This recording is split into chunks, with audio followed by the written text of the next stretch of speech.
It's Tromonte and friends. Let's have a conversation. Wait, welcome to Tromonte and Friends. I've been here for a while. Y'all know who I am. I'm gonna get right into it. I got my brother here. Introduce yourself. What's going on, everybody? My name is Alex Rodriguez. You can call me A-Rod. A-Rod, psychopath, crazy man, all that stuff. I got a bit of history. Yeah, I would say so. We're gonna get right into it because we spoke about this. This is my cigar friend right here. I've been waiting for some time, man. You know, interviewing other people that have been on this, see what I can get out of it. But You've been studying. That's good, man. Got to do my homework. The Capital Riots. How did you feel when you first were alerted that it was going on? And did you believe to the extent that it was going, like they were inside, they weren't just outside? In this time, it's easy to believe that, to see people's allegiances and see people's colors right now, what they support, and even the crazy ideas. Where I was cooking lunch, man. I was cooking lunch, and it was a normal day. Cheeto Man was talking out of the side of his neck, telling people, you know, you gotta go to the Capitol. Giuliani and his son were also throwing logs on the fire. And, you know, I thought of it as a normal, like, oh, this is typical Trump bander. He's just talking, wiling people up. But I didn't know it was really going to happen. And when I saw people storm the riot, you know, we hire police officials to protect and to serve. So that's supposed to be the most protected place, one of the most protected places in the United States. And law officiating, lawmaking, daily conversations go on there between people we put into power to legislate for us.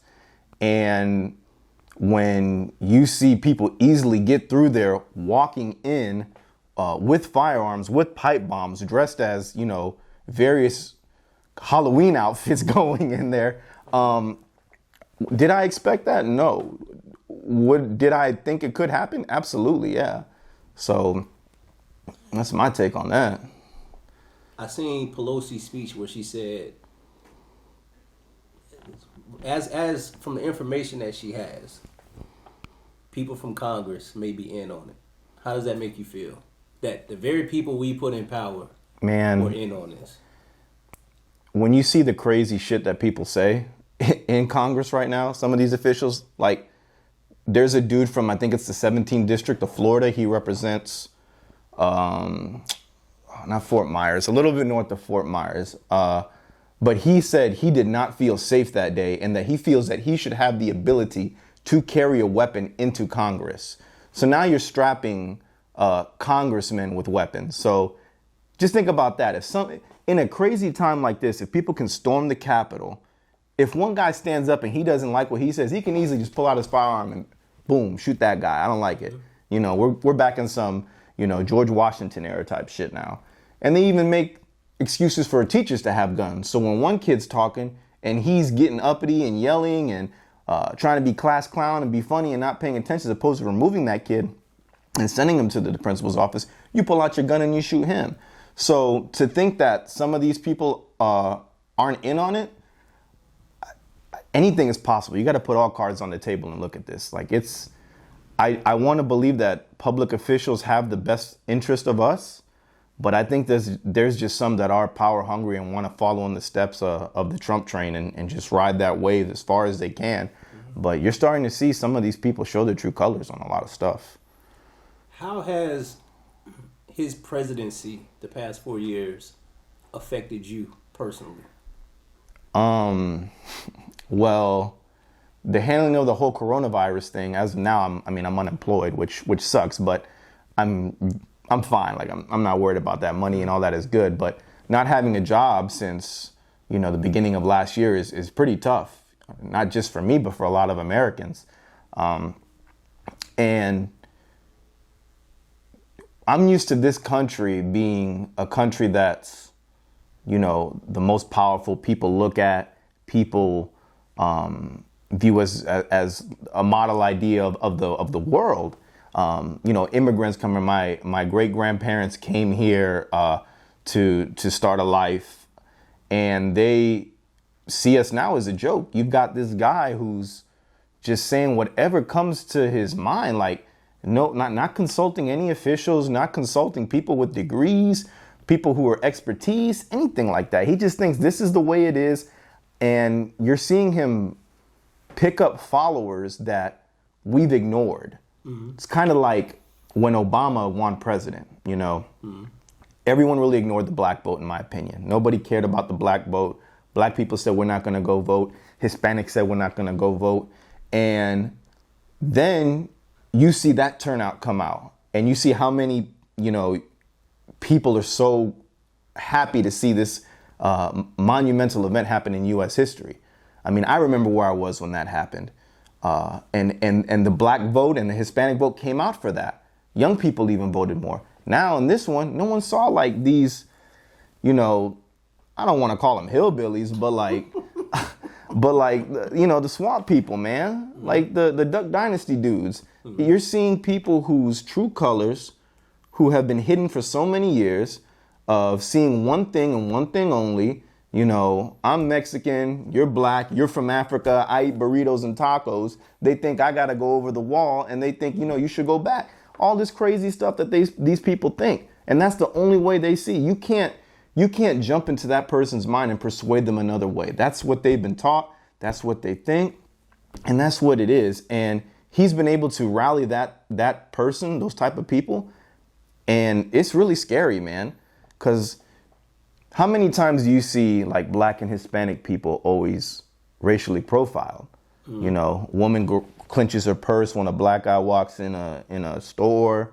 I get nervous when I see a dude wearing camo, a long beard, and some steel-toe shoes. That's it for me, man. That's the scary thing right there. Anything could pop off with that. So it's just scary to see his what he's been able to conjure and bring about out of people. If people can storm the Capitol that easily and invade that easily, how do you think Americans feel in their own homes? If you can invade somewhere that's supposed to be protected to that degree, how am I supposed to feel safe in my house? Personally, me, like, I feel safe all the time. I know where the bat is. You know, there is a gun in my house. I don't like guns. I don't use guns, but there is one in my house.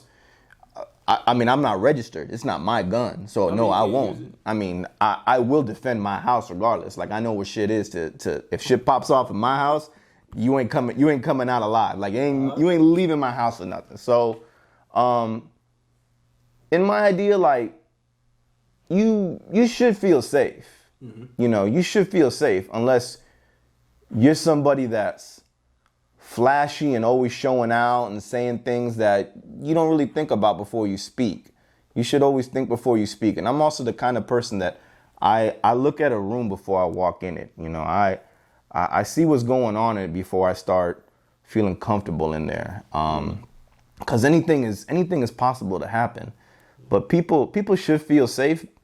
But in terms of that, I mean, I really don't know, man. Like, get a gun if you don't feel safe. Put the bat by the door. I mean, line knives up and down the door so you can stick somebody. But, I mean, I feel safe in my home. But, end of the day,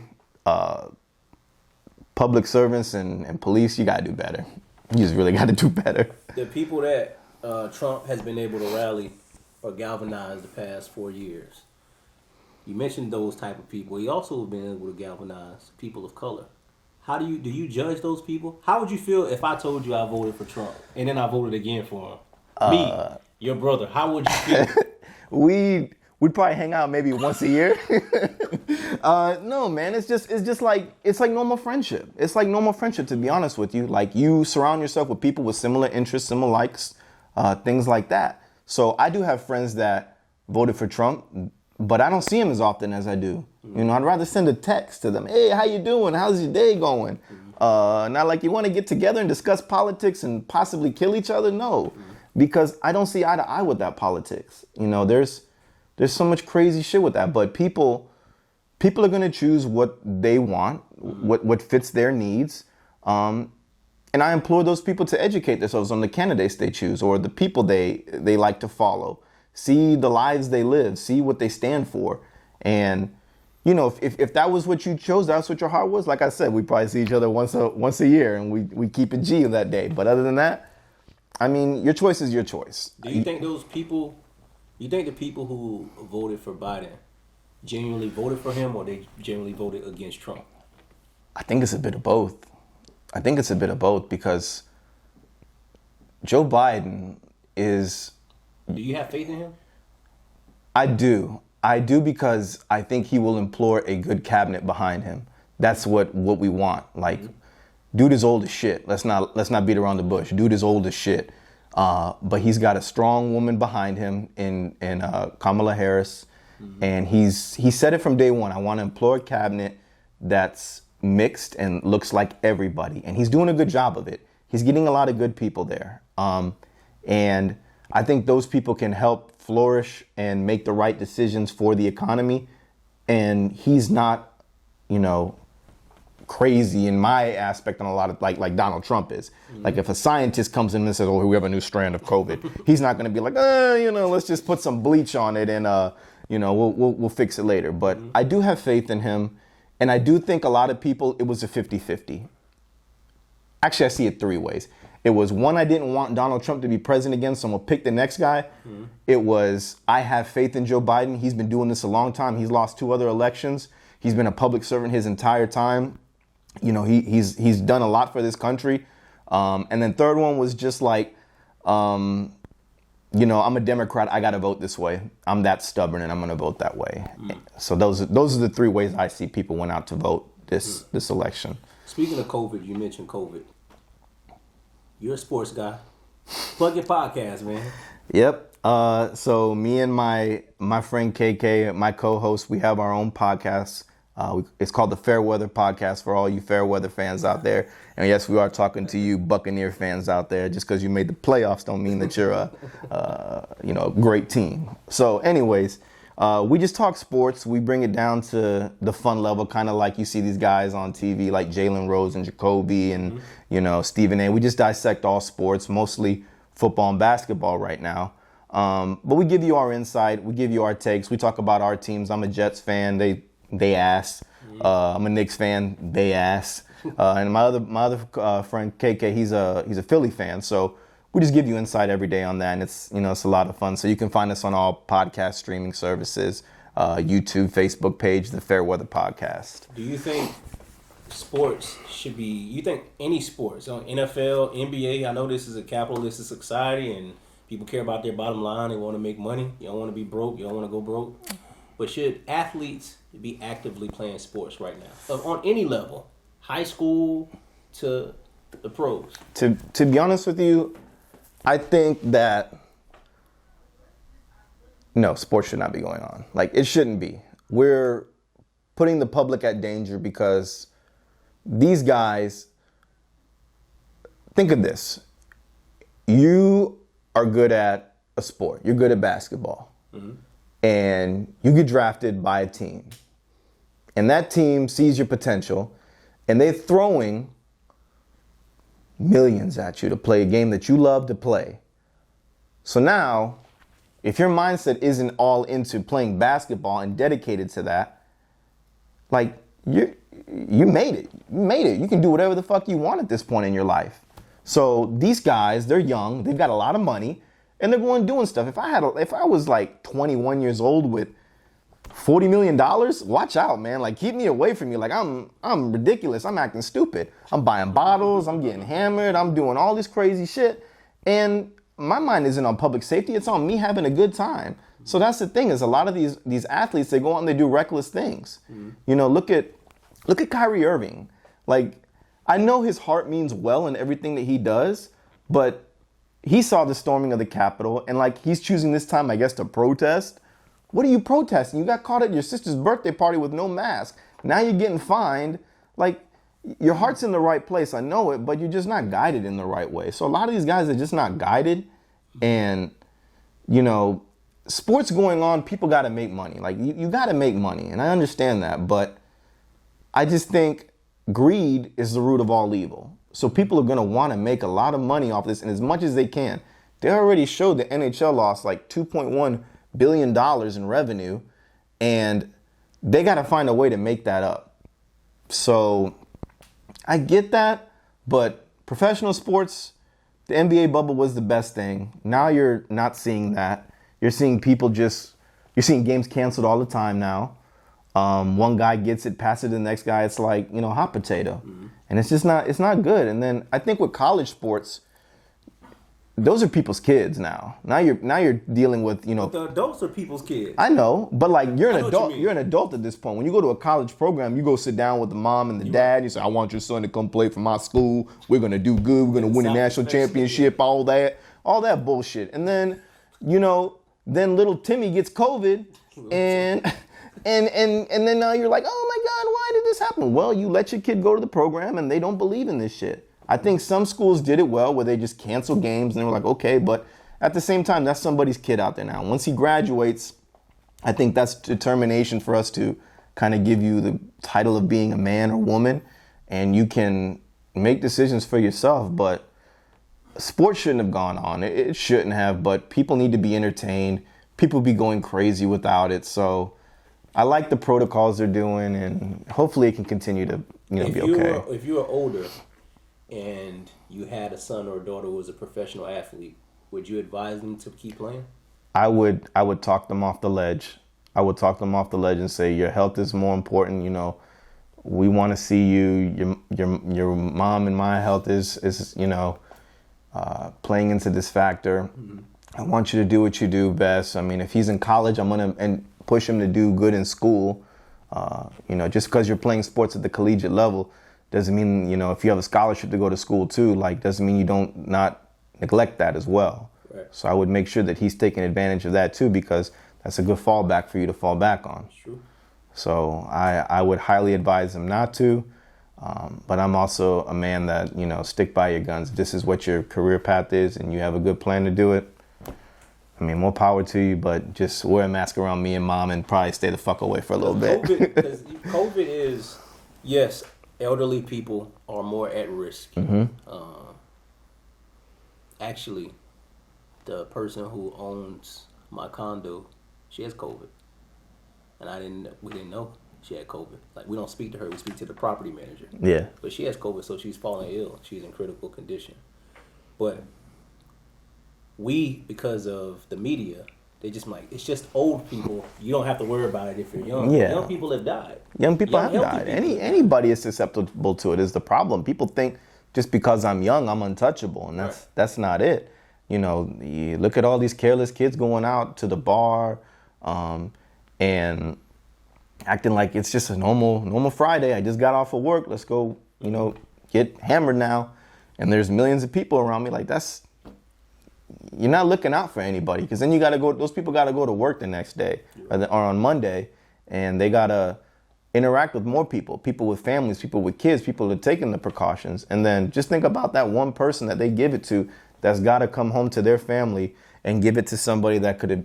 I've been telling people this from the get-go. It's not going to resonate with anybody until it hits home. Once it hits home, then people will probably take it a little more seriously. Yeah. That's what happened to me. I wouldn't say I wasn't taking it seriously, but you're right. When it hits home, because I told you my mom and my sister and my stepdad had COVID. And I could feel a bunch of people I knew had COVID. Yeah. And when it's people that you care about, that you genuinely love, and it's like they're right next door to you in a way, that does affect your psyche different. Because it's different when you see somebody on screen and you're like, they died from COVID, or you just see the statistics with no names and you don't see the families. Yeah. And then with the new strand, it's probably going to get worse. Say by March. I said Annie up by March. Yeah, man. I'm gonna be honest, man. Everything has changed. Like, I'm working from home now forever, seemingly until I get a new job. Mm-hmm. I think that was going to happen anyway for most jobs. Mm-hmm. If COVID didn't come, I think that's like the wave of the future. I think a lot of things you can like do on your own. You don't necessarily have to be in a physical building. Depending on the job, of course. Yeah. But I don't think most people, when I'm out, I see people not wearing masks. It's just like, whatever. If I get it, I get it. And I have to respect their way of living, even if I don't agree with that. Do I want to wear a mask? Of course not. I don't want to wear a mask. I don't think anybody does, but I've gotten used to it, and it's kept me safe. I'm pretty much asymptomatic. I don't ever get sick, so I probably had it, and wouldn't have known if I had it. But I don't want to get tested. I'm in fear of getting tested. You're fear of getting I'm in tested? fear of getting tested. Because everybody I know got tested. They're like, man, it hurts to get tested. I've been tested See? 2 times. You gonna get the vaccine? Hell yeah, I get the vaccine. I'll get the vaccine if it's available to me, of course. They I'm just gonna put it out soon. yeah, they've been saying that a while, man. That's true. They're taking their sweet ass time here in Florida, but I've been tested twice, and the first time I went in there not knowing what was gonna happen, the guy was like, "You ever been tested before?" I was like, "Nope." He said, "Stick your head back," and as soon as I did that, he stuck the swab to my brain, and like I saw stars for a second, and he's like, "You're all done," and it hurt, but you know, it's like a 2-second pain, that's it. Mm-hmm. Your nose feels a little tingly afterwards. Then the second time I did it, I knew what to expect, so I guess I kind of flinched, and he hit something, and I started bleeding. So I looked like a simp up there getting it done. So I hit something and cause damage. Yeah, but no, I mean, I got negative both times, which is good. And I took the antibodies test. They draw blood from you on that. Never had it in my system. We've been thankful, me and my girlfriend, that we haven't been able to get it at all, which is a good thing. And she teaches children like dance, and you're coming in contact with that a lot. Yes. But as far as people, without masks, I think that's a state issue. All that is a state issue because we've gone on vacation to other states, of course, staying away from people respectively. Mm-hmm. We're not like state jumping trying to get COVID or anything like that because, knock on wood, I haven't got it yet and I don't plan on it. But North Carolina, like, you can't go anywhere without a mask in that state. And that's predominantly a Republican state, and it's a southern state, and it's run by a Democratic governor. Mm-hmm. And he's imposed laws there that you have to wear a mask wherever you go. Restaurants are at 50% occupancy. A lot of places don't even want to open. So they're just doing to-goes and finding new ways for businesses to flourish during this time. And we were there for New Year's, and we couldn't even go out on New Year's. Like, we had to stay with a bottle of champagne in the hotel room and celebrate New Year's like that. And it sucked, but for the greater good of the economy and for the people, like, I'm okay with that. I'm okay with sacrificing some time for stuff. Like, even think about it like when you're going to school. Like, you want to go out and make money right away. Like, you want to make money, have a good job, blah, blah, blah, but you got to sacrifice your time, pay your dues in school, get that degree, and then you can go and do that. You're right. So it's all in due time. You mentioned that about North Carolina, because Florida's not like that. You could go anywhere without a mask. Dude, we're literally a walking meme. Anything that we do, like, the media gets a hold of it, and they'll make a meme the next day of it, man.